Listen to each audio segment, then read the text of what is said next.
Hello, and welcome to the first live conversation of Citizens for Better Oxnard. My name is Manuel Herrera, the creator of this page. Joining me on the panel today will be Elidet Bordon, one of our moderators here at Citizens for Better Oxnard, and creator and host of Oxnard Live, Daniel Chavez Jr. So this is how it's going to work. I'm going to start the questioning, followed by Elidet, and then followed by Daniel. So our guest today is none other than Oxnard's city manager, Mr. Alex Nguyen. And we will be touching on many of the topics that are hot on the minds of our Oxnard residents. Mr. Nguyen, welcome to the show. Thank you. Thanks for having me and providing this forum. I'm looking forward to this. All right, great. Well, let's get this started. So, if I'm not mistaken, this month marks 3 years that you have been our city manager. I will be asking you a couple of questions regarding that. The first question is, why Oxnard?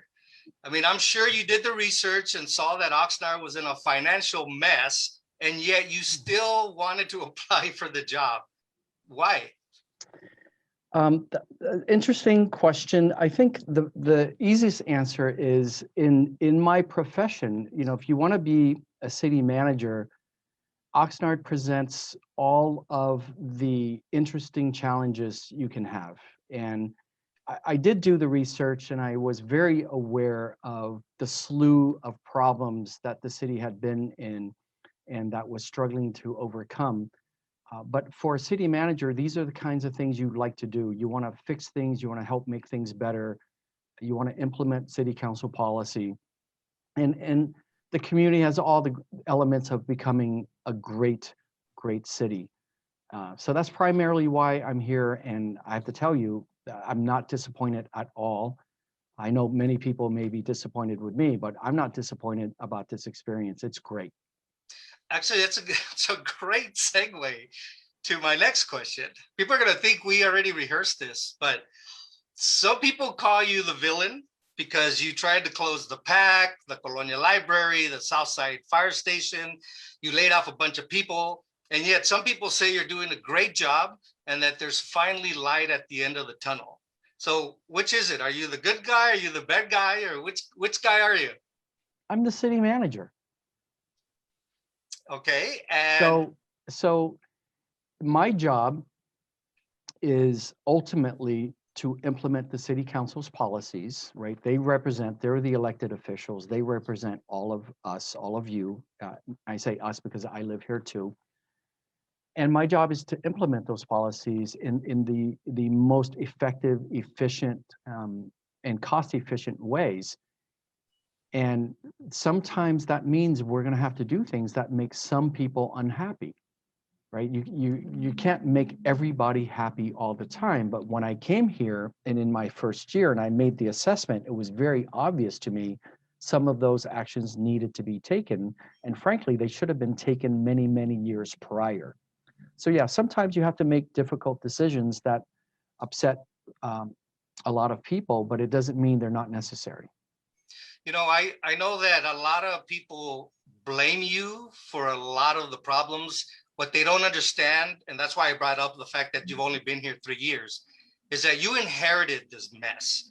So in your eyes, how are things going now? I mean, it's been 3 years. Mm-hmm. We did go through this COVID situation. There was a lot of lost revenue, et cetera, et cetera. So how are things going now?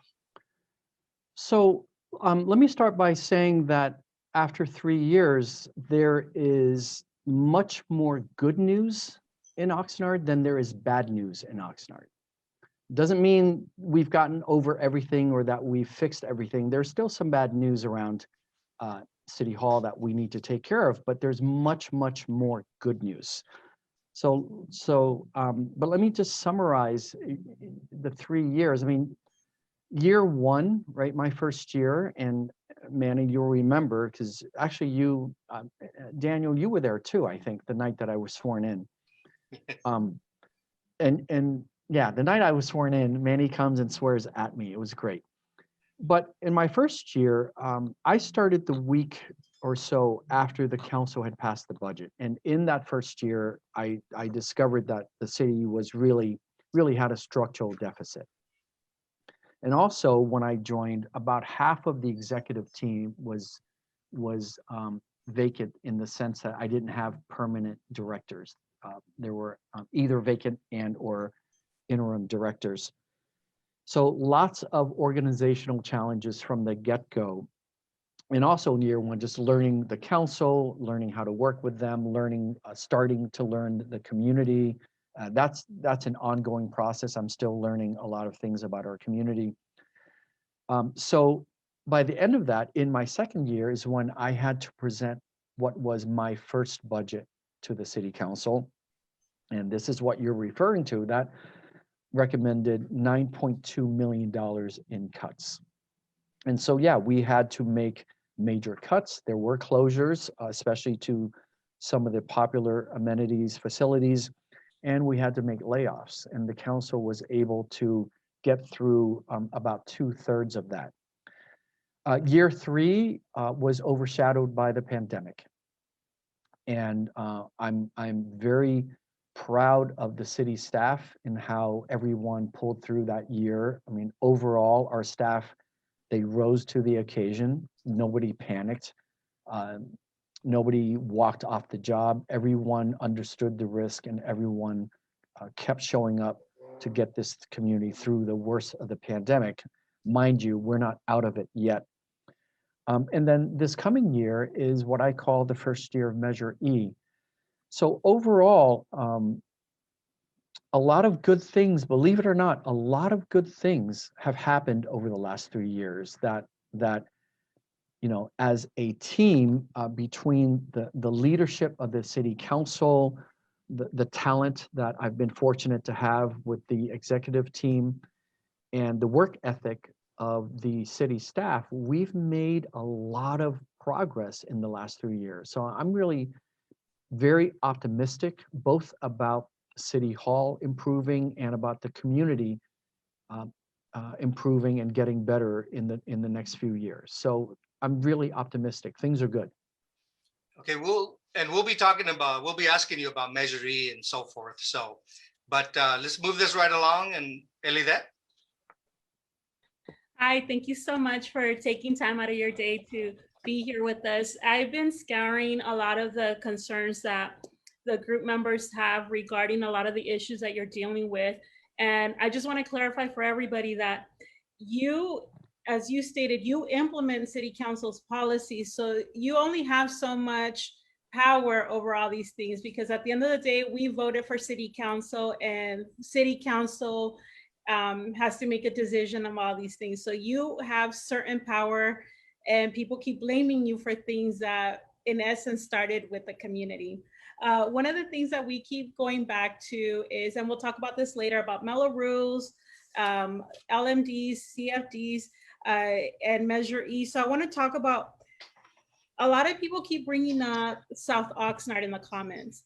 They keep bringing up, why does that feel more neglected than River Park, than Wagon Wheel? And it goes back a lot to, you know, they have these mellow rules. But now that Measure E has passed, are we going to see some more attention being paid to South Oxnard, or some of the youth programs, a lot of these things that went away because of budget cuts, and then now they were hit hard because of the pandemic? Mm-hmm. So what can we expect now that things, hopefully they're turning up? What can we expect to see a little bit more progress with some of these funds coming in that we're going to start seeing this year? Okay, there was a lot in that question. So do you want me to break this down? Do you want, you talked a little bit about the South Side, you talked about services and programs, Measure E. South Side and the youth programs would be the priority. Okay, so South Side. So ever since I arrived here, I've heard from many segments of the community that South Oxnard has been neglected over the years. So historically, I can't speak to that. I don't know exactly how Oxnard history unfolded, you know, going back 10, 20 years. All I can tell you is what I can observe So it's obvious to me that the south part of the city needs more focused attention. And I'm really glad to say that is beginning to happen. So if you look at the budget and what we recommended in the city council's 5-year priorities and what we're doing with Measure E, I think, and although I haven't looked at it in terms of examining the data, but just from a superficial review of prior budgets, I think what we're doing now presents the most focused attention that South Oxnard has gotten from City Hall in a long time. And I think if you review budget documents, say over the last 10 or 15 years, you might agree with that. So the other things though that are important to remember is there are certain things that City Hall can do, and then there are things that other government institutions have to do, right? So we're not the school district, we're not the county, and we're not the state, and we're not the healthcare community, and so on. And we're certainly not the private sector, right? We're not the McDonald's of the world or the Amazons of the world. I'm sure that's going to come up too, or Target or anyone else, or 7-Eleven or anyone else. So economics actually plays a very, very powerful role in our society. This is the USA, and capitalism is our way. So people need to pause and understand that economics also matters. So when I hear things like why don't we have nicer department stores or stores in South Oxnard, that comes down to economics. And there's one thing that's pretty fundamental about what City Hall can and can't do, and that is this. We have much, much more authority to say to a private investor where they can't go. Now, we have to have legal reasons as to why, but you have almost no authority to tell them where to go. In other words, I can never make Apple open a store here at Oxnard. Right now, however, if Apple wanted to try to open a store on the top of Plaza Park, I can tell them, no, you can't do that. Right? That's a very simplistic way to frame that. Now, the other thing to keep in mind is being realistic about where this community is at. Like, who are we really, and what are we doing, and what are we able to do right now? In addition to having goals and vision for what we want going forward in the future, and where we want to take the community. And that's where, again, if you look at the city council's priorities, you can see they have a clear policy direction and vision to making the city better. But when you're looking at the south side, a couple things we have to be realistic about is where everyone is at in terms of, people always fuss about bringing better jobs, but I would argue there are lots of good jobs here in the city of Oxnard. What I contend is, what is the employability factor of our residents? What jobs are they able to apply for and get, right? And a lot of that has to do with education attainment as well as training. And then the other thing to keep in mind is being aware of the path of gentrification. So I'm not a big supporter in having City Hall engineer gentrification. At the same time, as an observer of history, I understand that gentrification can happen on its own, and actually always is happening. Sometimes it's slow, and sometimes it's a little bit faster, and sometimes it's forced when it's engineered. So my goal is, how do we make improvements for our community without displacing our community? Because in the end, when you start making things better, and it takes a lot, right? City Hall can't do it alone. But when things start getting better, property values start rising. And when property values start rising, so do rents, right? So the question is, how do we make improvements simultaneously so that our residents aren't pushed out if rents go up? Right. That's something that's really it's one of my core values, is how to make this community better without gentrifying our own residents out of here. Mr. It's Nguyen. not easy, it's complex, but I have ideas of how we get there. Okay. Sorry, that answer was too long. Go ahead. Yeah, well, and I'm sorry for interrupting here, but my question then is, now I know you're probably going to talk about the Zocalo, which is good because we want to hear about that. But what else can the city do to entice more businesses to go on the south side? Because like you just said, you can't force them, you can't make them open up shops on the south side, Right. but you can entice them, can't you? And you know, what the people on the south side want is, you know, they want to be able to shop over there and not have to drive all the way to the north. It's like we want stuff on our side too. So what can the city do? What can you do to make that happen? Well, so this is where it gets back to economics, right? Like I said, I have almost all the authority in the world to say to a private investment where they can't go. Again, it has to be for good, sound legal reasons, but I can't tell them where to go because it all comes down to the demographics and the dollars. And they're going to go where they believe they can turn a profit. Now, and that's the actual bottom line. But there are nuanced things within your question that I believe the government and City Hall can do. We can make the work to continue to improve public safety, which we actually do a good job at in Oxnard. Our police department does a fantastic job. And I say that confidently because our crime has actually been going down year after year. And you have to also compare us to American cities of our size to compare how we're doing. And when you do that, you'll see that we are doing, our department in our community is doing actually a very good job. We can make the public infrastructure better, right? So if you're looking at the Savior's Corridor as an example, making the sidewalks better, making the lighting better, making it feel more inviting, especially feel safer at night, making it more walkable, providing the kinds of crosswalks in that corridor that you see in other big cities that are designed for a lot of people crossing safely. So there are things we can do better, and that's part of what we're working on. But in the end, you're not gonna get other businesses to come if they don't believe they can find qualified employees, right? And I also am not interested in bringing or enticing.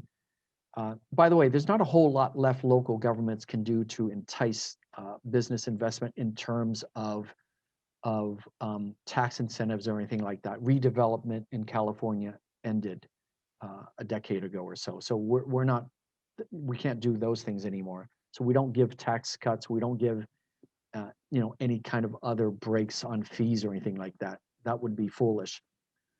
So what we have to do is focus on getting our residents more employable, because there are already lots of good companies here, but we have a lot of people who come into our city to take some of these good jobs, and we have a lot of our residents leaving the city for both good jobs and not so good jobs, right?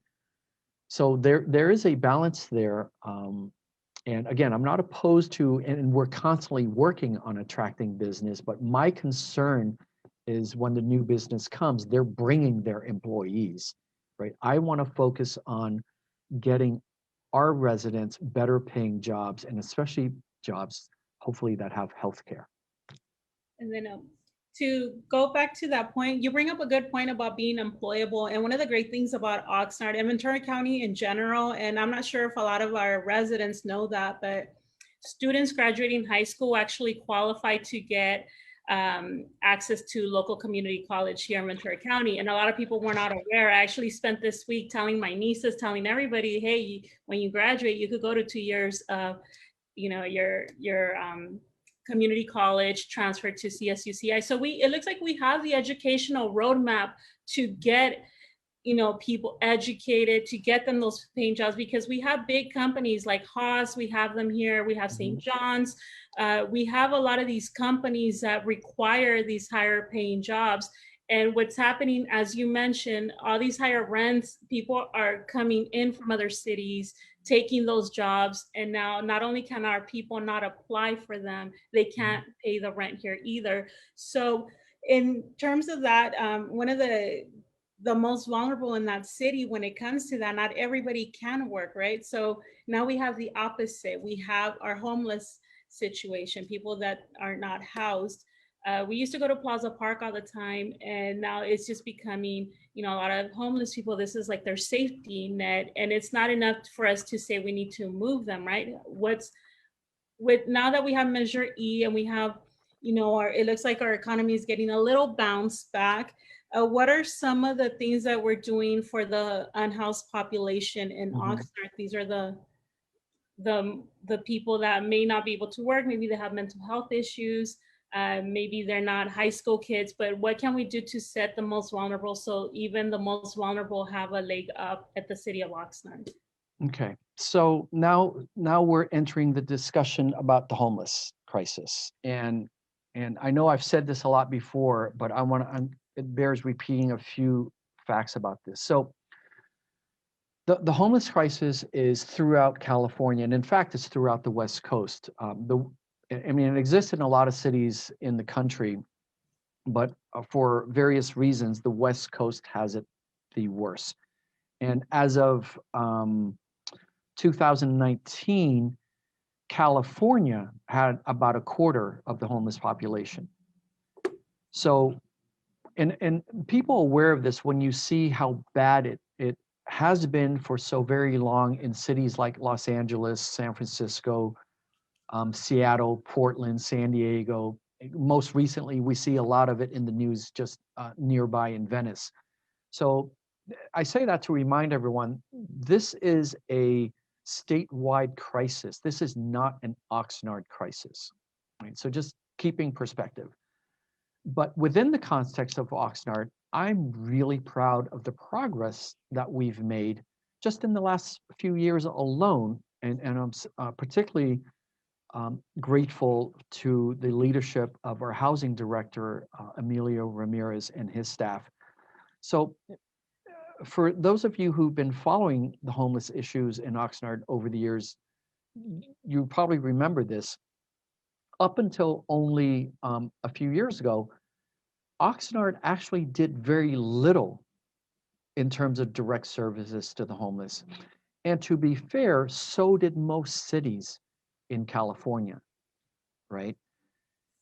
Prior to a few years ago, Oxnard, we primarily managed grants, pass-through grants from the state and federal government to a couple of nonprofits working with the homeless community. And all Oxnard did as a city was we would open the winter warming shelter, right? So that's a part-time gig. And for a while there, my understanding is we were trading off with the city of Ventura. One year they would open it in the winter, and the next year we would, going back and forth. But obviously, the homeless crisis exploded in so many other dimensions in the last 10 years across the state. And so in the last few years, we've opened, for the first time in Oxnard history, the year-round 24-hour permanent shelter, right? And that has 110 beds. So we started that a couple of years ago. Again, first time in the city's history. We've also since then implemented a street outreach team. We have we coordinate with Backpack Medicine with the county to go out and do outreach. We coordinate within our housing authority to administer housing vouchers for homeless individuals and families. These are things the city's never done before.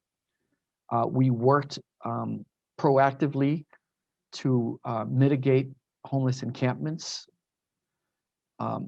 We have a good partnership with the county one of the few silver linings that came out of this pandemic is that the state finally started providing funds directly to cities to combat homelessness.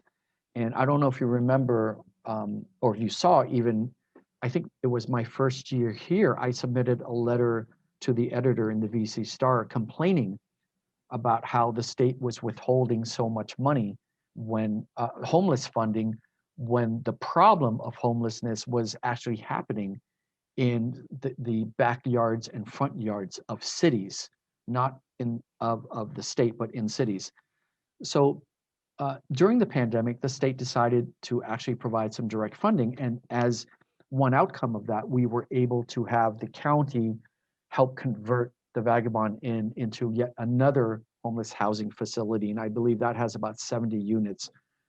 We received council authority finally to build a new permanent shelter here in downtown. I know that was controversial, but I stand by it. It's necessary.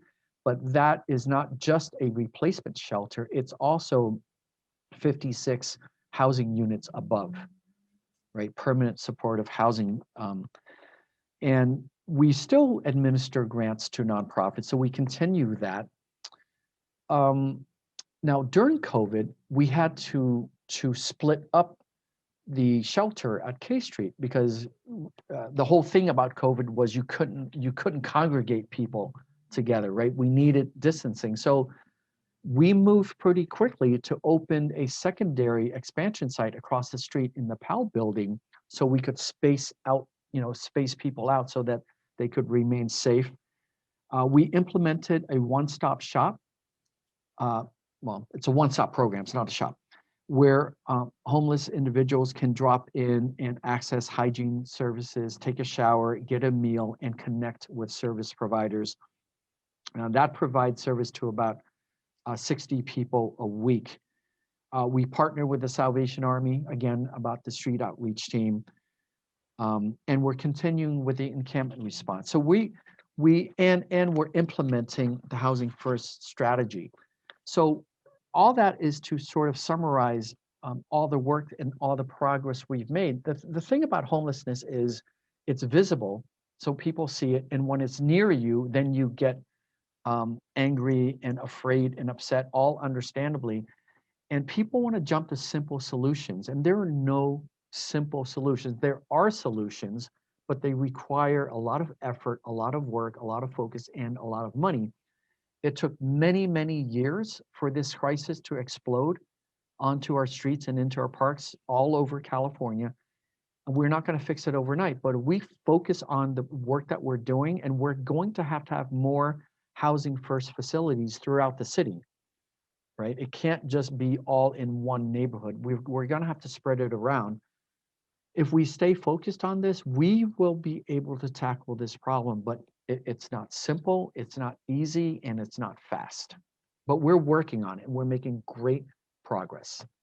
I really appreciate that answer that you said, because you highlighted so many things, and I don't think people realize the size of our city and what just happened in LA, where they're criminalizing these homeless encampments, and that was voted on by city council. So I really appreciate you taking the time to list everything that's been doing. I lived in Oxnard for so many years, and it's easy. It's kind of like we're making a puzzle. You can't see that everything's coming together because you're so close to it. But when you take a step back, you're seeing that all these things are being put together. So thank you. And I'll leave the next question to Daniel. Thank you. Great topics from everybody. And as Manuel mentioned, that there is no prescripted questions. It's all organic that we're doing here tonight. Eladette kind of touched on it during her first comments in regards to the Mello-Roos and CFDs and LMDs. And anybody who knows those acronyms knows that they are the Landscape Maintenance District and the Community Districts as well. There has been a lot of information going out talking about it's almost like a hostile takeover of the city to turn these LMDs into Mello-Rooses. And, we are seeing the same group of people that do a lot of distraction and twist certain words. And of course, they'll probably come after me for even making those comments, but I make the logical, candid comments that because that's the reality. I've had people reach out to me talking about why am I not speaking up against the city and for trying to raise taxes on these specific property owners. But can you talk about what is the true motive of the city when dealing with LMDs and the potential or the possibilities of the conversions to the CFDs? Right. Be happy to address that. And I'll just, I mean, you know, you started by saying there's a lot of information getting out there, and I have to tell you, I've looked at it. That's not information, that's misinformation. So let's start with what these things are: LMDs, CFDs, Mello-Roos. So landscape maintenance district, community facilities districts, which is out of the Mello-Roos. What is it? Where did it come from? What does it do? Who is it for? And this all falls after the heels of Prop 13 in California. But an LMD, which is an antiquated and old, outdated mechanism, they are landscape maintenance districts that were created when neighborhoods were built, right? With the understanding that, hey, you want to build a new neighborhood in a city. And by the way, this is California. These are California laws. This is not Oxnard. We didn't create these. We just have them. So if you're going to build a new neighborhood, but we can't get enough property tax after Prop 13 to provide the municipal services that these neighborhoods will need, then you're going to have to bear some of the cost here. So to the developers who want to build these neighborhoods, like, hey, let's figure it out. So the streets that go through your neighborhood obviously have to be public, right? Well, there are some neighborhoods where you can have a private street, but most streets have to be public in the sense that everyone has to be able to drive through them. So then there you have your median strips and your gateways and your entryways and all that, and your trees and your grass and your hedges. So a lot of these LMDs were set up in the 70s and 80s. And part of the problem is, and that was prior to Prop 218, and then eventually later another proposition, I forget what it was. I get the alphabet soup mixed up sometimes. But essentially, they never anticipated that a new law would come out that says you can't increase your annual assessment. So we have LMDs that were formed 40, 50 years ago that are collecting, you know, $40 some a month from a property to help pay for things like maintenance of the landscape, mowing the lawn, mowing the grass, trimming the bushes, trimming the trees, and what have you. But over the decades, the cost of all of those services has gone up. The labor costs have gone up, the fuel costs, the equipment costs. I mean, someone go buy a modern lawnmower today and tell me you can buy it for the same price that you paid in 1970 at the hardware store. Good luck. So a lot of these districts are basically outdated and underfunded, right? So you can't keep up with the maintenance based on what you collect on the same assessment that you've been on for decades. So let's just say, for argument's sake, an LMD is collecting $10,000 a year, but the cost to maintain it because of its geographical size and its various amenities is now $20,000 a year. Well, you can only collect 10. But you need $20,000 worth of work. So what do you want to do? And that's what we're trying to do here by going out to the community. And if anyone wants to take the time to watch the full video, not the edited video of the meetings, it's great, you know, to splice out sound bites and put together a narrative. And frankly, to Mr. Starr and crew, I can splice together a video that looks like they're telling the truth. I could do that, right? But look at the full context. So what is it that we're talking to people about? So here's the options. How do you want to move forward if you don't have enough money to take care of your needs? How do you want to move forward? And the options include do nothing, meaning keep yours at $10,000 a year in the hypothetical, and know that you're not going to have maintenance weekly. right? You have to adjust the services to the price that you can afford. So do nothing except less, except lower quality. Or, yes, this is true, you could convert to a CFD, which is based on the Mello-Roos. You could convert to a CFD, which then would allow you to increase your assessments and get the services you want as that particular neighborhood. Or you could also do a combination of accepting less, doing nothing, and volunteering more. That's possible too. And here's the thing, the residents in each of these districts, they have to choose. The city doesn't make this choice. The residents would have, and the property owners would have to vote on it, right? We're simply providing the options, because you can't say, hey, I'm determined to buy that 1972 lawnmower, and I'm unhappy that the only lawnmower at Home Depot costs 5 times as much today. It doesn't work that way. So that's essentially what we're doing. So are we forcing people to pay more taxes? Absolutely not. We're being realistic about the services you get in your landscape maintenance district, making it clear it's in your hands if you want to change it or not. And that's it. It's really straightforward. So it's really, sad and ridiculous that people are falling for this yet again. Alex, I had a question about that, and this was actually before your time as city manager, but maybe you got some wind of it. There has been conversations, again, prior to your time here, about the city was collecting, but no services were being rendered. Mhm. And what happened to all that money? And if that money was being collected and services weren't being rendered, which meant nobody was being paid, so there should be a stockpile of money. So where is the money? And was the money used somewhere else? Do you have any information in regards? No, because I don't know how much of that is accurate versus other problems, right? So I've heard that the money was commingled, right? Which is different from what you're telling me now, which is it was just sitting there. And I understand the city undertook an effort to smooth everything back out and put money back into the correct districts. And I've heard that the districts were not managed well, which, if it's all accurate and true, then it happened, right? And my perspective is, okay, so it happened. They did the audit. The auditors dinged us on it. The city made its best effort to restore everything that it could. My job here is, okay, but how are we going forward?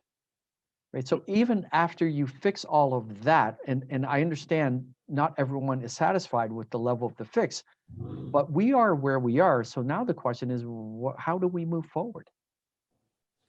Right? Because I keep telling this to people, I don't have a time machine, so I can't go back and fix those things. And frankly, if I had a time machine, I'd go to some other period in history and learn something more interesting.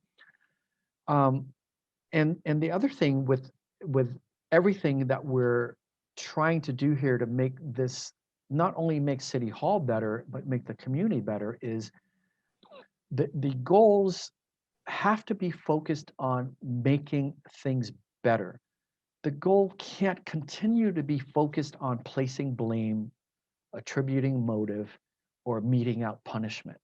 I think we're beyond that now.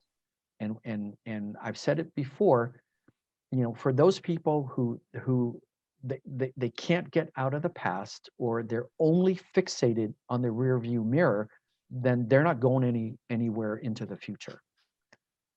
What would be the take if the city decided, like, hey, you know what, first, you made a great comment in regards that it's the residents of that community, of the LMD, that makes the ultimate decision as to what happens to that LMD.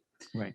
If the residents decide to say, hey, you know what, we don't want an LMD anymore, city, now you have to come take care of our properties. Is that options? No, or how does that work? No, it's not an option, because it was never the city's responsibility. That those were the agreements made in order for those homes to be built. Right? I mean, River Park is the best scenario right now, because I know that's been turned into a controversy. But and you all are young enough to remember that there was nothing there, right? Except, I believe, farmland. So I'm sorry, that's rude to say nothing there. There was not housing and the collection there. There were other uses there. I'm sorry, I don't mean to be rude to farmland. So in order for all that to be built, all those agreements had to be put in place, including the Melrose CFD. I mean, remember, again, this is state law. These things exist expressly for these reasons. So, you know, and in the short time that I've been here, I hear a lot about the rest of the community complaining about why the city favors River Park. Why does River Park look so nice? Well, here's the answer. Now, the irony is now some people in River Park are complaining that it looks too nice and they don't want that anymore. This is an interesting irony here. It's an interesting turn of events.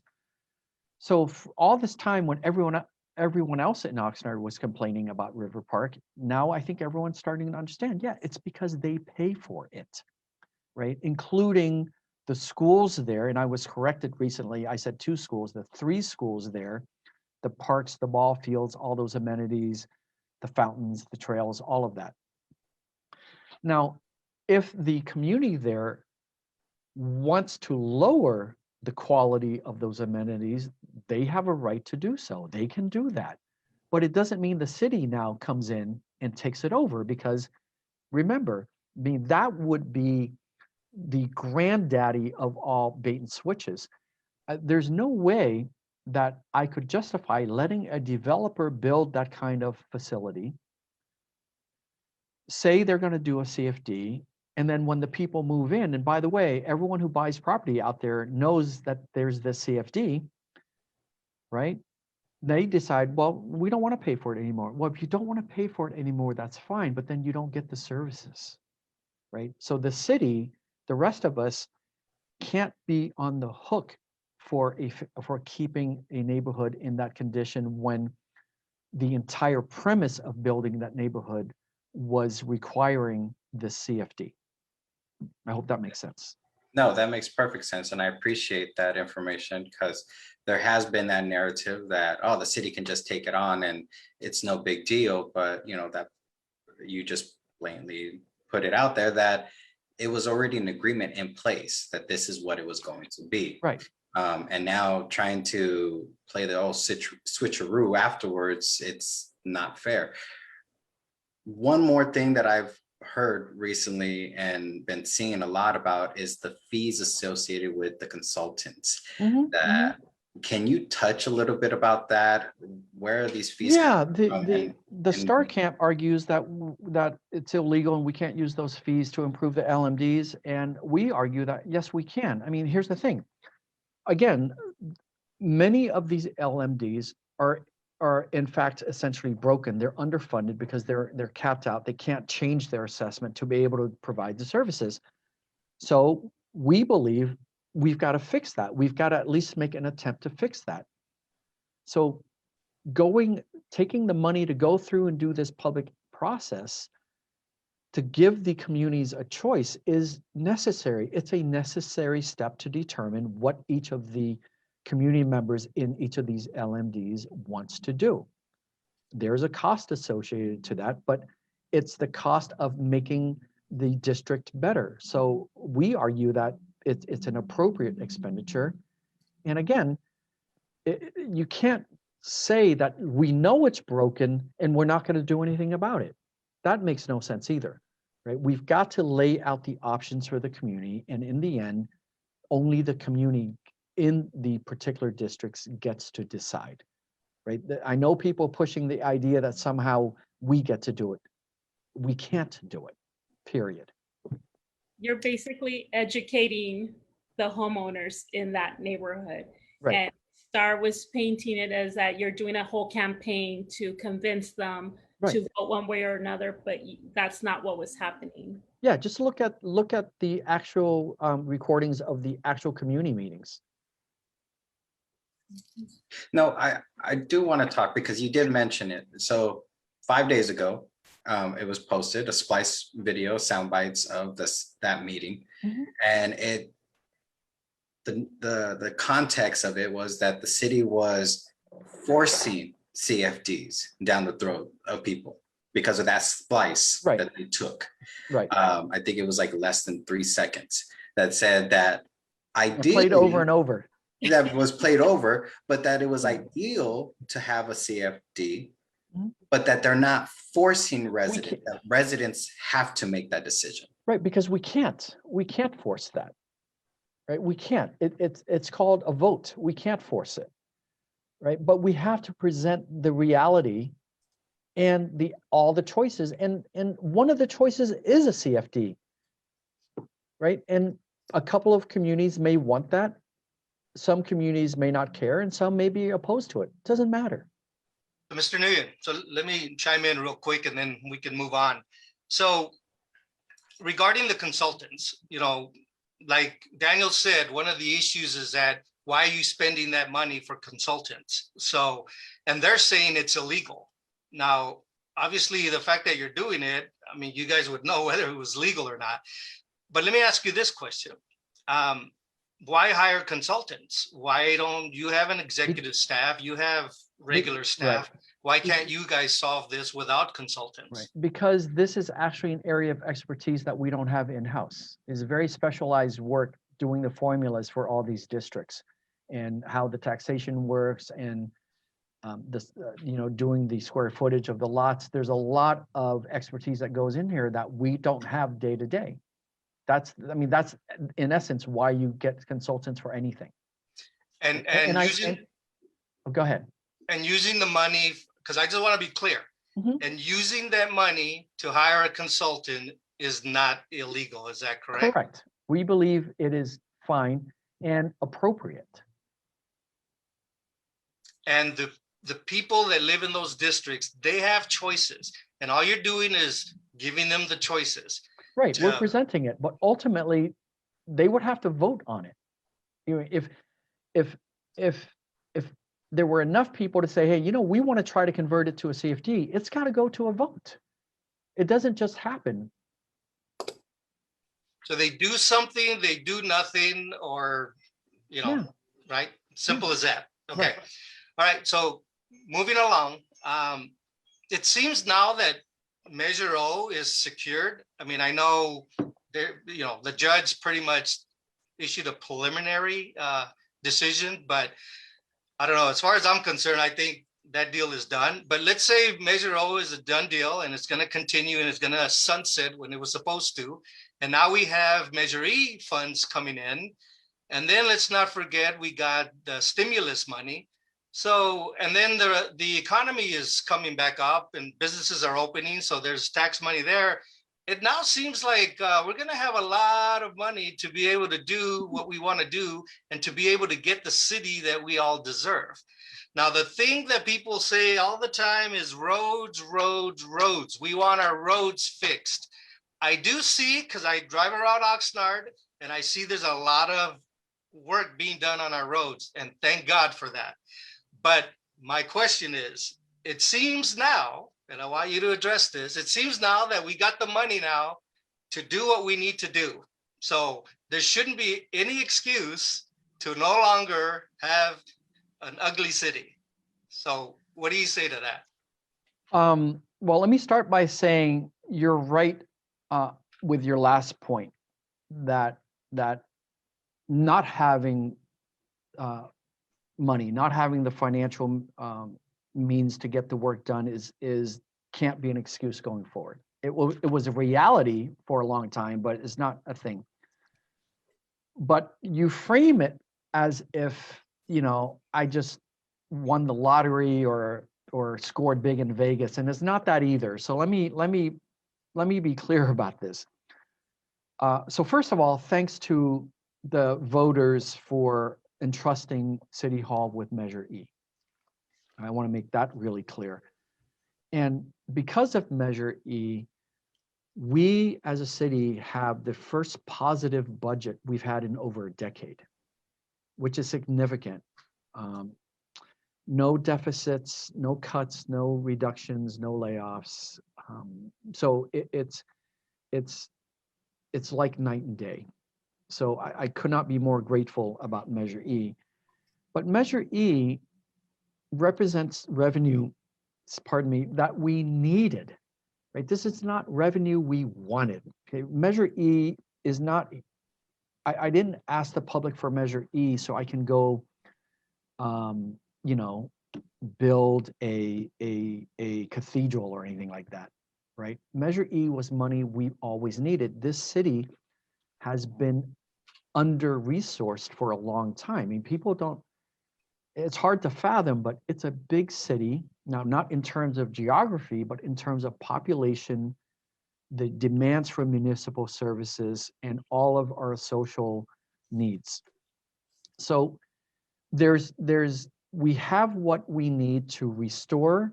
And you know, when I presented this year's budget, I made it clear that I see this as the first of 3 restoration budgets. But you can't restore everything in 1 year. You can't make everything better in 1 year. You can't fix everything in 1 year. I mean, the degradation of the city, again, took many years to accumulate. You know, the deferred maintenance, in some areas, perhaps even neglect. That was many, many years in the making. So you can't undo everything overnight. This is not like, you know, that one of those home makeover TV shows where like in 40 minutes, everything is brand new, right? It doesn't work that way. But we are investing Measure E heavily back into the community. And in the early years, certainly this year, we're focused on streets, parks, medians, trees, capital improvement projects, cultural and community services programs for youth and seniors, putting money, additional money into public safety. So we're putting a lot of it back into public safety, community services, cultural services, and then all the things that make the city look good. The hardscapes, the streets, the sidewalks, the alleys, as well as what I call all the green stuff, trees, medians, parks. Now, when you talk about the ARP money, that is a good injection of money, but it's one-time expenditures, right? It's a one-time injection of cash, so it should really be focused on one-time expenditure. In other words, you don't want to take that money and hire 10 people, because you got to pay those 10 people every year, right? And that money's only here one time. So yes, Measure E gets us back to a much better place. It will help us move forward, but Measure E alone isn't going to make the kinds of improvements in this community that I know the city council aspires for and that I'm really focused on. And to your point, Manny, like, you know, the city would be looking good. Yes, we can do that, but it's equally important to me that the city is good, meaning the overall quality of life across the community. And having nice roads and nice parks and well cared for trees is a part of that, but it isn't everything. And I want to focus a lot more, again, on making investments in South Oxnard and looking for ways to invest in getting our community, again, to improve the employability factor of our residents. And at some point, I want to talk more about Oxnard College, because I believe that is the actual key to this community's future, more so than City Hall. Not that City Hall is irrelevant or unimportant, but Okay, so and yeah, we'll get to that. But can you assure the people of Oxnard that all this work that's being done, the parks, the roads, it's going to continue? It's not just doing it now to make it look good, and then little by little we're going to go back to the old days of potholes and everything. And I know it's going to take time, okay? But do we have your commitment as a city manager that you're going to continue the move forward to fix our roads, our parks, and do what we need to do to get the city we all deserve. Okay. So as your city manager today, I can commit to you that you have my commitment, but I can't assure all those things. And here's why. It requires all of you, right? This thing we have here, local democracy, is a two-way street. So I can say, as your city manager, I'm fully committed to all those things. And I'm also really confident that this city council that we have is also committed to it. However, give us the benefit of the doubt and take us at our word, but you still have to stay engaged, and you still have to make sure that if you see us going off the rails somewhere, that you raise the red flag right away, right? But again, it's easy to criticize government. It's easy to point out problems. What's hard is coming together to find the right solutions. And this is where I think public engagement and public participation has really gone off the rails across the country, right? We have become a society of hatred and blame and destruction. We're not so much that society that rebuilds and makes things better, and that part of it is sad. But so if you want assurances that things will continue to improve, I can only assure you that if you all assure me that you also stay engaged, because it's got to be a two-way street. And you'd be a fool to just take my word that, yeah, things will be fine, right? Well, you got to watch over me as well. No, absolutely. And that's why this is live and recorded, and that's why we have it on tape now. Oh. But well, then are you going to commit to it then? Absolutely. And that's why I created Citizens for a Better Oxnard. That's why Daniel has his show, so that we can inform the people of Oxnard, give them the information they need, not to tell them how to think or tell them what to do, but to encourage them to become active members of the community, go to the city council meetings and so forth. So no, you got our commitment, we got your commitment. And speaking of city council, and again, it's so funny, people would think that we rehearsed all this, but I was actually gonna ask you your opinion of the current makeup of our city council. We have a new mayor, we have a new city council member, Gabe Turan, and then the new mayor is Mayor Zaragoza. So, I mean, I'm not asking you to badmouth anybody, but what do you think of this council? Are you happy with it? I mean, what do you think? What can you tell us? The only person I'm going to badmouth on this program is you. That's what I thought. No. Hey, I want to just real quick. I know you threw that question out there, Manuel, but I want to kind of go back to that whole Measure E thing. You brought up a good point in regards to the city that we all deserve, and that has been a goal of residents across this city for a long time, even before you coming on board, Alex. But what do you see as Oxnard's potential, and where do you see us, and how do you see us getting to that potential and truly being that city that we all deserve? I know you talked about accountability, not only for yourself and for the city, but that residents themselves have to step up to the plate and hold people accountable that needs to be held accountable. So what do you see as Oxnard's potential and our path getting to the city that we all deserve? So, and I can actually relate a little bit of Manny's question about the city council in here, because they're crucial. And this also goes back to one of the first questions of why I came here. And part of it has to do with there's so much potential here. Although I do believe for all communities, anywhere you go, there's always more potential. So from that perspective, we're not unique. I think all communities want to get better and be better.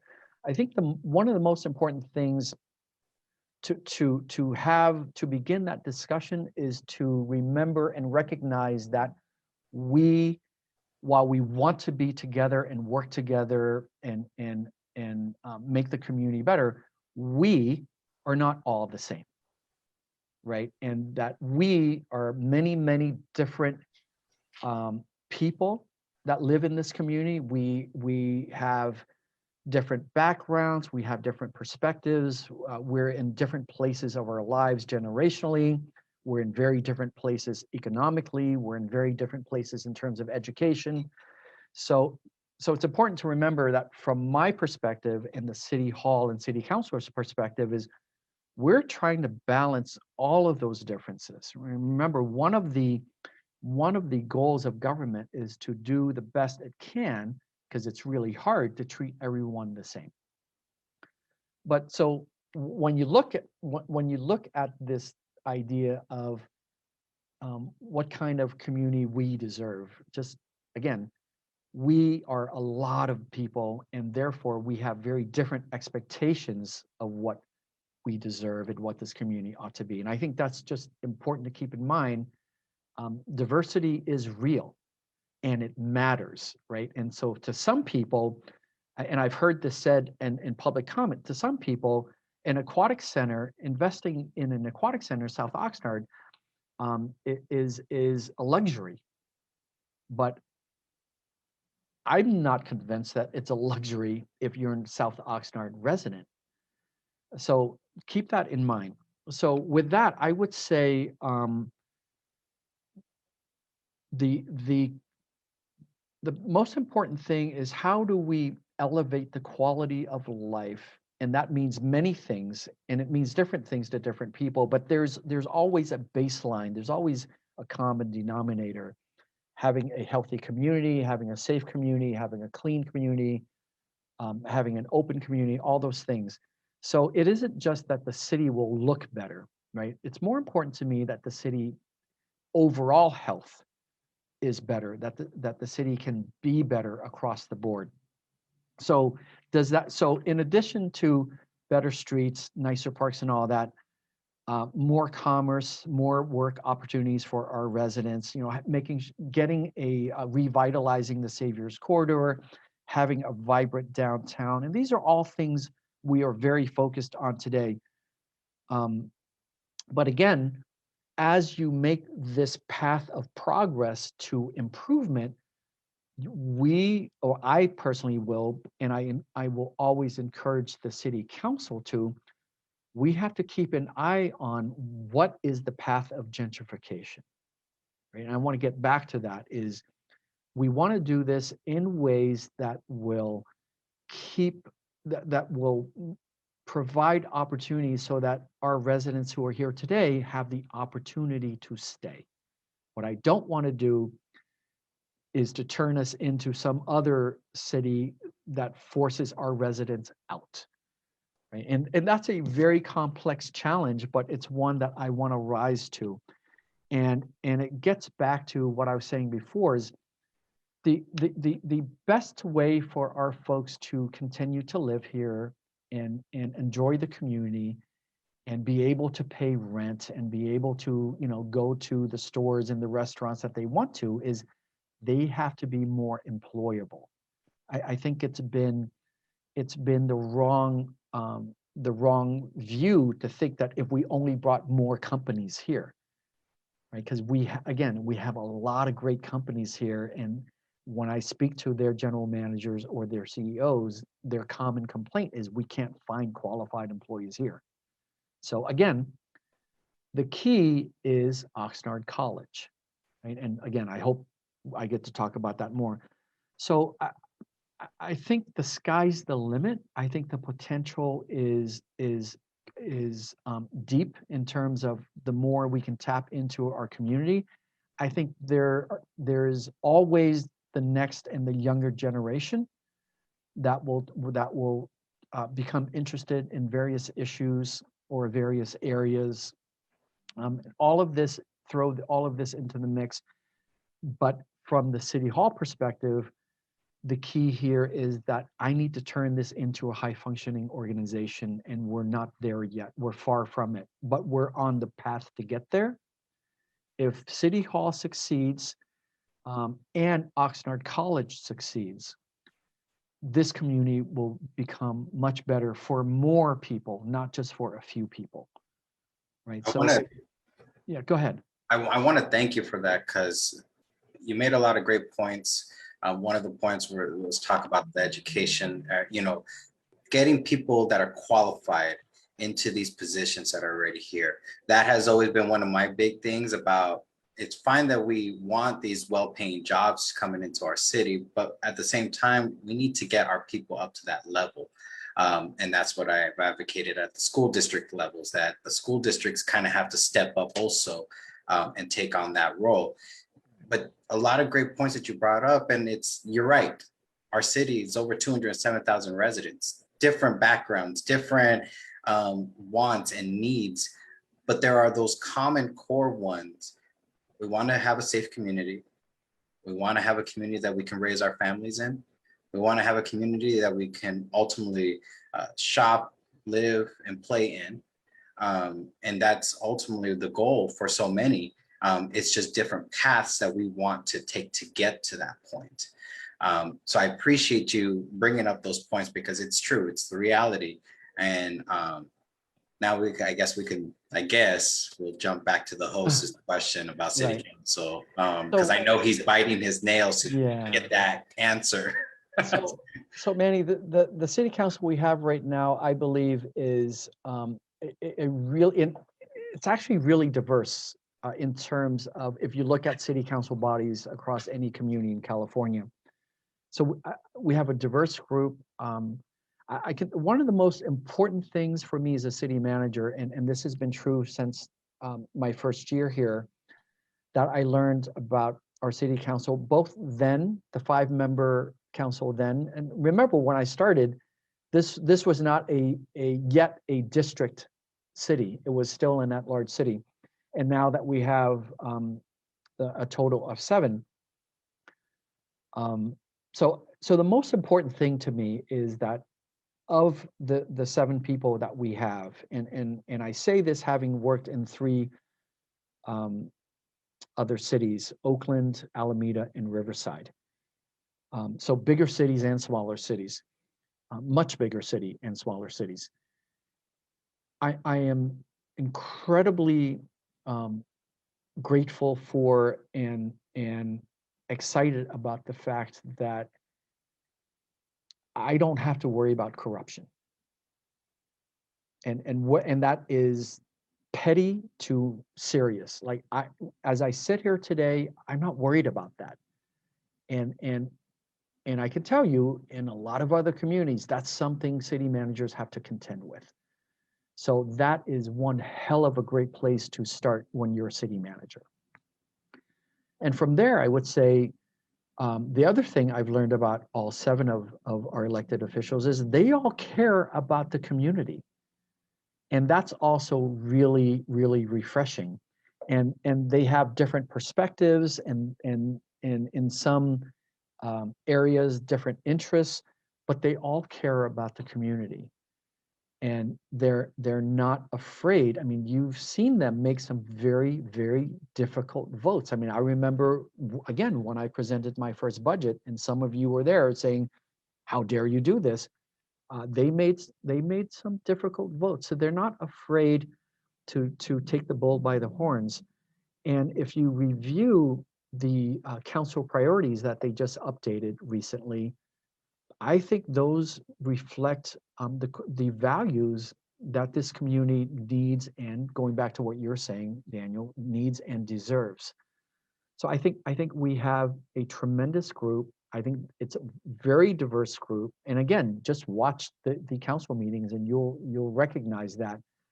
But I'm not worried about any levels of petty corruption or unethical behavior.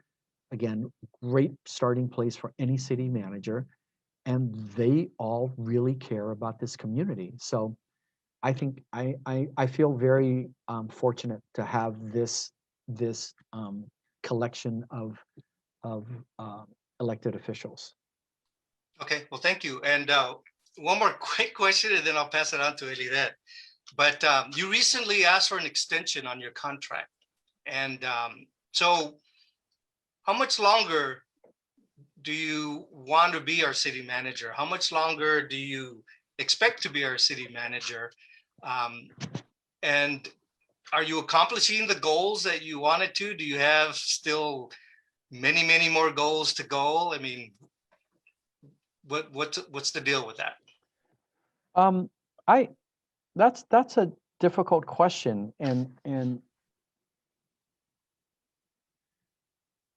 the how long I'm your city manager is not up to me, right? I mean, that's the blunt answer. How long I'm your city manager is also up to 7 elected officials. So How it's long do not- you want to be our city manager? Okay, well, I wish you just asked me that. For many more years, and I'll tell you why, and it gets into the other part of your questions. What is it that we've done, and what do I want to do? And again, there's a lot to be done here. This community and this city hall organization both have a lot of needs, right? And to get back to that question about, you know, can we get to the city we deserve and we want, and what the future holds? So I've, you know, I can rattle off all the things we have done in the last 3 years. It's a good long list that I'm really proud of, and it consists of teamwork, right? Among, I said this before, the leadership of the council, the executive team, and our hardworking staff. So I don't know if there's time, but maybe I can do it at the end here. There's a long list of things that have happened just in the last 3 years. But there's a lot more that needs to be done. So as a city manager, I am particularly more interested in seeing projects through, seeing policies through. I'm not only interested in introducing interesting ideas, good ideas, you know, fun ideas.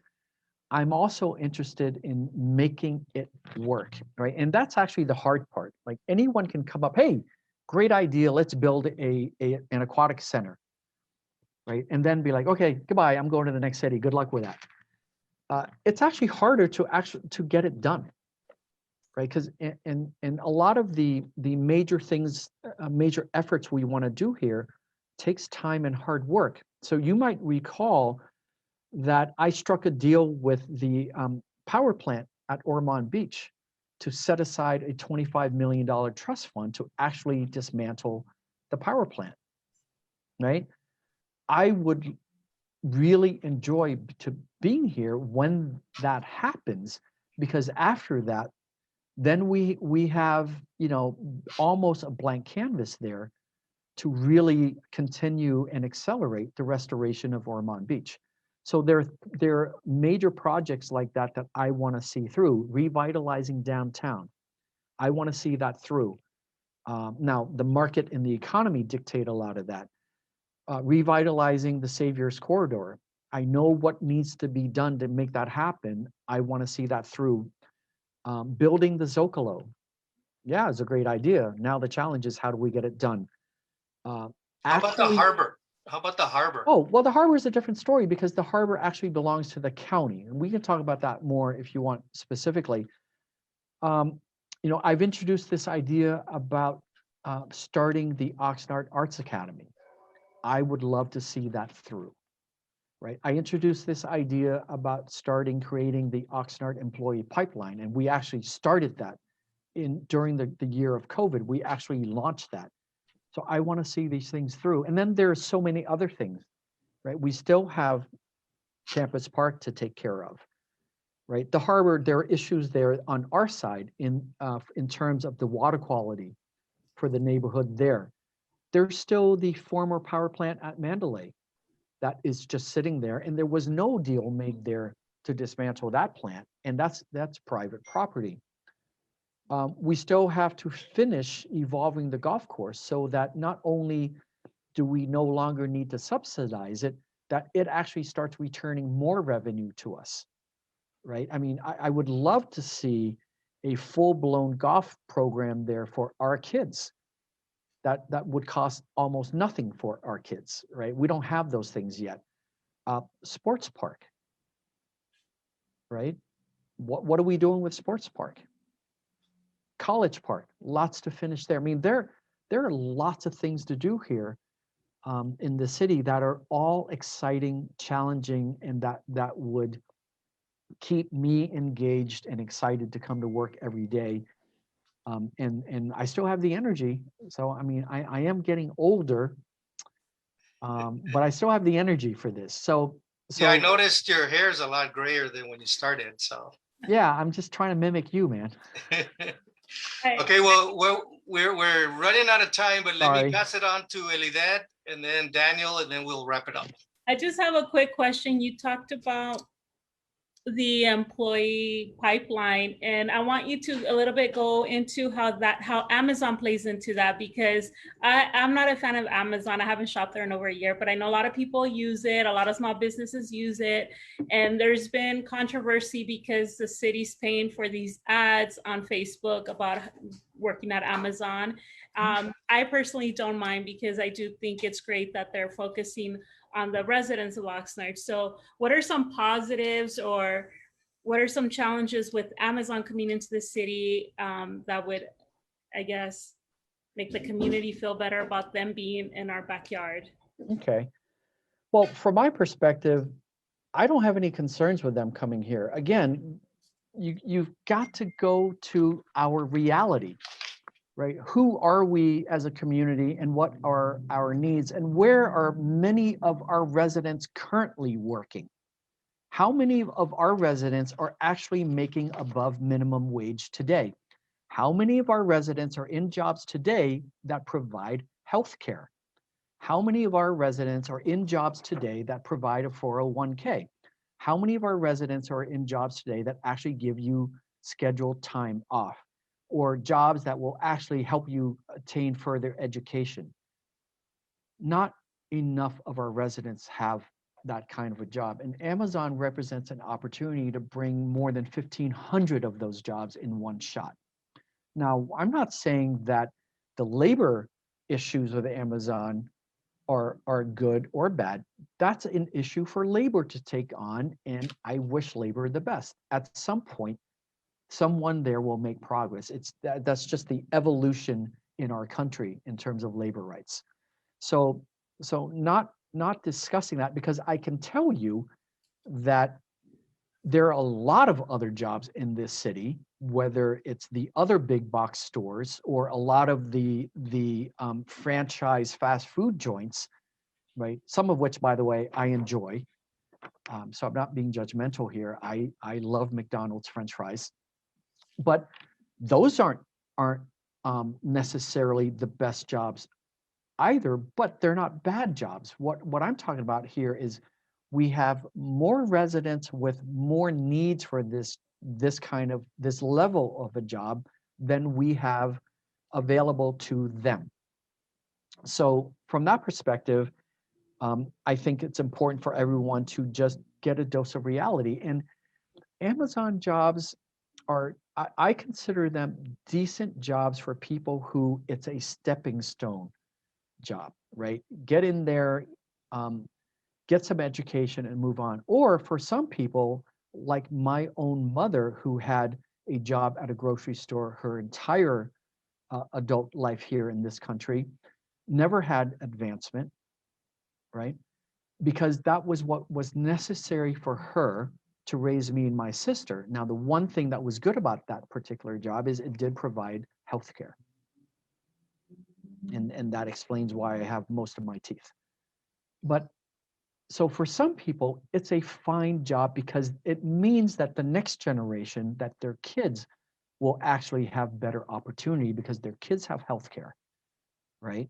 And it lowers, in my mind, the anxiety level for that family just having health care, right? So I think there are a lot of benefits here that anyone who's critical of Amazon, I'm not convinced they're the people who need these jobs, right? It's easy to criticize Amazon if you don't need that job, but we have a lot of people here that need that job. Now, I would have been just as happy if that were Wayfair or Walmart or Target or Home Depot. Anyone wanted to bring that many jobs with that kind of pay and with healthcare, it didn't matter to me who it was. Again, labor disputes will continue, and that's out of our hands. I am not particularly opposed to unionizing there. Again, that's an issue they have to deal with separately.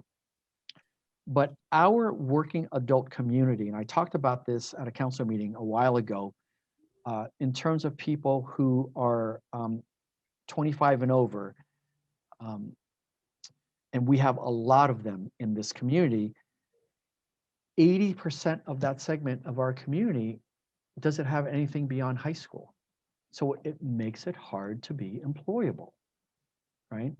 So, and that's the community we have to work for, not just the other communities that are more critical about landscaping, right? Not that that's not important, but my point is when I talked earlier, in the we that is Oxnard, there are many of us. And my job here is to try to figure out to help the city council improve the quality of life across the board, not just for any particular community. Mr. City Manager, I'm sorry, we're running out of time. So can I just say very quickly, so Oxnard College is the key, and the getting back to your question about how did that come about, is we actually did a summit with Oxnard College and about a dozen of the CEOs and general managers of some of the biggest companies here, and they told us what the needs were. And what I learned out of that session was the community college district actually provides classes to fill those gaps, the education and the training. But what I learned that stunned me was not a single one of those classes is being offered on the Oxnard College campus. So I've engaged in a very positive, proactive relationship with the president of Oxnard College, and that's how the birth of the employee pipeline came. So the community college district can provide this training and this education to our community. The problem is if it only occurs in the city of Ventura or in the city of Moore Park, it's much less accessible for our residents, especially residents who are working 1 or 2 jobs now just to make ends meet. But if they can get this minimum training, then they can, in essence, promote to a better job where they can actually perhaps get by and make a decent living only working 1 job, not 2. And I guarantee you, and if it comes with healthcare, I guarantee you the quality of life for that particular person or that family will increase. So that's why I'm very focused on those programs. Excellent. Sounds positive. That's good news. Daniel, one last quick question with a quick answer. Well, you know me, I've never been quick about my questions, and they Why always. why don't you ask me a question, then we'll technically end the program, then we'll do the after show part. And anyone who wants to continue watching can continue watching. Well, it's not necessarily a question, because I think the big questions that we really wanted to know, and that was those burning topics on residents' minds, I think got answered. So I guess I'll just give my final comments on the information that was provided tonight. And I want to say thank you to you, Alex. This is not a kiss up, as many people like to paint me as, but this is me being humble in the fact that we have a city manager now that has a vision for our community. A vision that is one to support everybody, not just a small group, but everybody in the city, and for future generations that becomes Oxnardians. A lot of great topics and visions were touched on tonight in regards to how do we get individuals qualified for these jobs that are already here? How do we get people on the right path so that they are able to live in the city? I'm one of those people that live here, but work outside of the city, outside of the county, because I found a better job elsewhere. That pays me the pay that I need, that pays me the health benefits that I need for me and my family. And that is one of the big things that I have always liked about you and your comments in the beginning, your first year, when you said that good jobs are good, but if they don't have health benefits, are they really good? And I agree with that 100%, because that's always a hot topic for so many people, is that health benefit component. So again, not a question, just appreciative that we actually now have a city manager that has a vision for our city, that is not a generic vision, but it's an actual vision, that is developing plans, that has a good executive team, and that is keeping the community engaged as much as possible. And I will also say that I always enjoy when you clap back at certain individuals that put out misinformation. I will never get tired of seeing that. So, and I'm pretty sure there's a lot of people that are shocked by that. But at the end of the day, do we want to be candid or do we want to sugarcoat things? And I prefer candid. I want to see that train coming at me versus saying, well, that train won't be here until next week. No, tell me the bad news so that I know how to prepare for it. So again, no question, just final comments. I appreciate the work that you're doing. Thank you. Thank you. Thank you very much. Elidet, any last comments? No, just that hopefully when more companies keep coming to our city, that we at least encourage them to not be breaking labor laws. That's it. Yes, okay. You had to say that, but the state handles labor laws, not us. I understand. I'm just saying, like, I'm glad that the community is putting pressure on making sure that Amazon is staying there, that the city had its requirements, that they had to come in with the minimum pay, with the health insurance. I'm glad that the community is standing up and saying, well, you better not be doing this and that. And I believe that if Oxnard, Amazon can do it, it's going to set the tone for other Amazon buildings throughout the country. Okay, well, thank you very much, everyone. Thank you to the audience for tuning in. Hopefully you got some of your questions answered. Daniel, thank you for being part of this, Elidet as well. And let me just leave with this, Mr. City Manager. A little birdie told me that it was your mom's birthday recently. So I want to wish your mom a happy birthday. If you don't mind me asking, can I ask how old she became? Yeah, thank you. She turned 90. She turned 90, and we had a lot of relatives come visit, which was the first time she'd seen anyone besides me since before the pandemic. And we had a nice family dinner here in Oxnard. So it was great. It was great. Thanks. Now, and another thing, if you don't mind me asking, but she lives with you, is that correct? Yes, Emmanuel. That's why I'm single. Okay. I know what you're doing. Is this your business out here? Is this, the only reason I asked that or said that was because actually I think it's very rare, and I think it is so cool, the fact that your mom lives with you, you take care of her. I mean, God knows you make the money to put her somewhere else, and you don't. I mean, I'm blunt, right? So I don't mind saying it, but that's, I really respect that. I really do, especially as a Mexican, because this is what we do. Mexicans, we take care of our moms no matter what. They live with us, we take care of them the whole bit.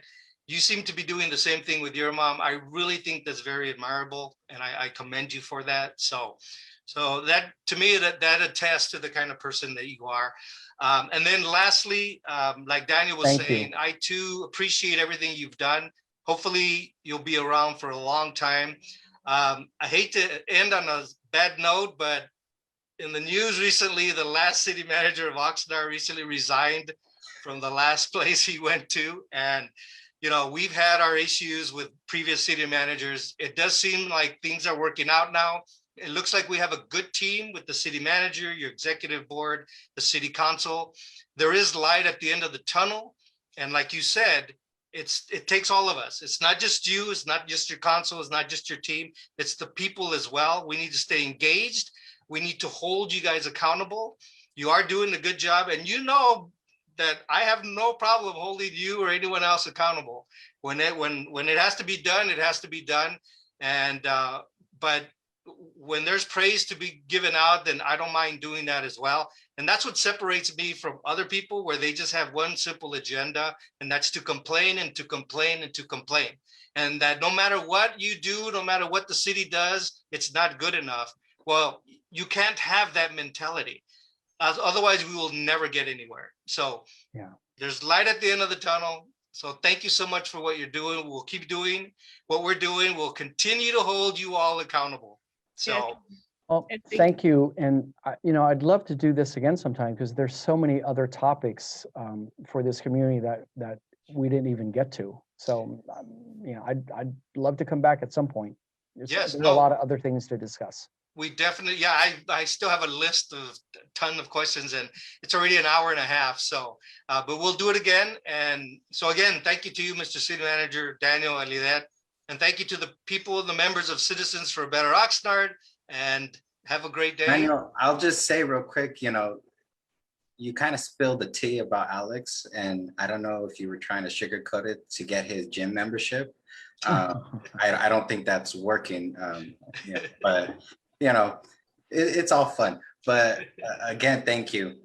I really appreciate this opportunity, and most definitely the group of us. So we do have to get together again and have another conversation, because there was a lot more topics that needed to be touched on.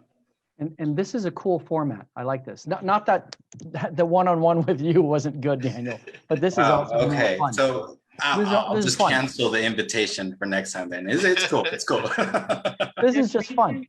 Thank you so much for all the updates. I really enjoy listening to all the progress that the city has done, because we are a large city and we are doing a lot of amazing things. And I think sometimes we forget how amazing it is to even come up with these ideas and then execute them. So thank you so much for that. All right, everybody. Well, thank you once again for joining us. Hopefully it was very informative for you. You have a great day. Stay informed. And don't forget, the best citizen is an informed citizen. Thank you very much and have a great evening.